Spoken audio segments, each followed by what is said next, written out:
Dobar dan svima i dobrodošli u virtualni kabinet nastave hrvatskog jezika. Moje ime je Marta, profesorica sam hrvatskog jezika u gimnaziji i danas ću vam nešto više reći o gramatičkom ustrojstvu rečenice.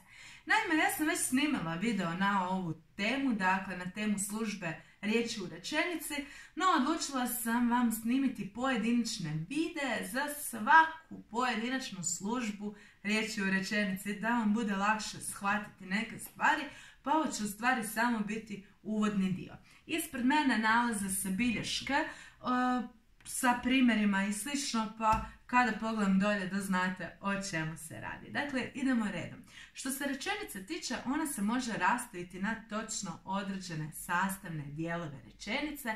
Ti se dijelovi rečenice u stvari nazivaju rečenični članovi. Što se tih rečeničnih članova tiče, svaki od njih u rečenici ima svoju službu. To vam se naziva služba riječi. Svaki taj rečenični član je u nekom odnosu s drugim rečeničnim članom u samoj rečenici. To vam se u stvari naziva članjivost rečenice. Pa ukratko ću vam nešto reći o ovome. Dakle, sada slijedi nekoliko kratkih video lekcija. Pa idemo redom. Dakle, gramatičko ustrojstvo rečenice čine njezini samostalni i nesamostalni rečenični članovi. Što se samostalnih rečeničnih članova tiče, to su predikat, subjekt, objekt i priložna oznaka. A što se nesamostalnih članova rečenice tiče, to su atribut i apozicija. Radi nam se ovdje u stvari o imeničkim dopunama koje mogu doći u stvari uz bilo koju imenicu u samoj rečenici. Mnogi griješe pa atribut i apoziciju gledaju isključivo sa subjektom, ali atribut i apozicija idu uz bilo koju imenicu u samoj rečenici. Dakle, ponovit ću. Što se tiče članjivosti rečenice, postoje samostalni i nesamostalni rečenični članovi.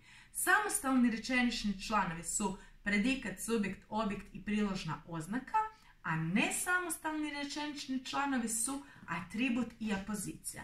Sve ovo što sam nabrojala pripada službi riječi, pa tako u hrvatskom jeziku imamo, što se službe riječi tiče, predikat, subjekt, objekt, atribut, apoziciju i priložne oznake. S tim da su atribut i apozicija najčešće dopune subjektu ili bilo kojoj drugoj imenici u samoj rečenici, skoro sam rekla u samome tekstu, dakle u samoj rečenici, a priložna oznaka i objekt su dopune predikatu. Eto, kako ćete mi prepoznati ove rečenične dijelove? Dakle, subjekt je u stvari dio rečenice koji je najčešće u nominativu. Dakle, on odgovara na pitanje tko ili što.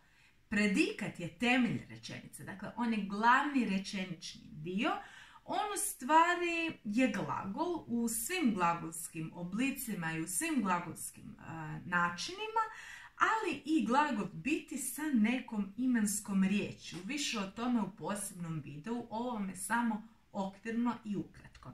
Što se objekta tiče, objekt je najčešće predmet radnje, on odgovara na različita pitanja, pa tako odgovara na pitanja za genitiv, dakle koga čega, za dativ, dakle kom čemu, za akuzativ koga što, lokativ o komu o čemu, instrumental s kim s čim. Dakle, objekt nam je predmet radnje. Može biti izravni i neizravni, no o tome više u zasebnom videu.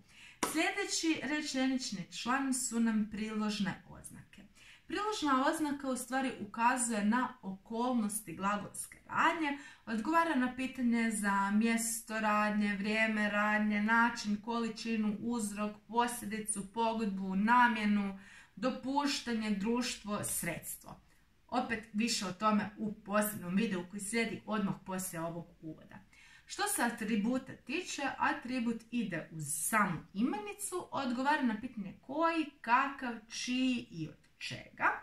A što se apozicije tiče, nju prepoznamo jer dolazi uz imenicu ili zamjenicu, ali je to imenica koja dolazi u istom padežu kao i ovo što objašnjava i objašnjava u stvari što ta imenica uz koju ona dolazi, određuje ili tko su te osobe koje ta imenica određuje.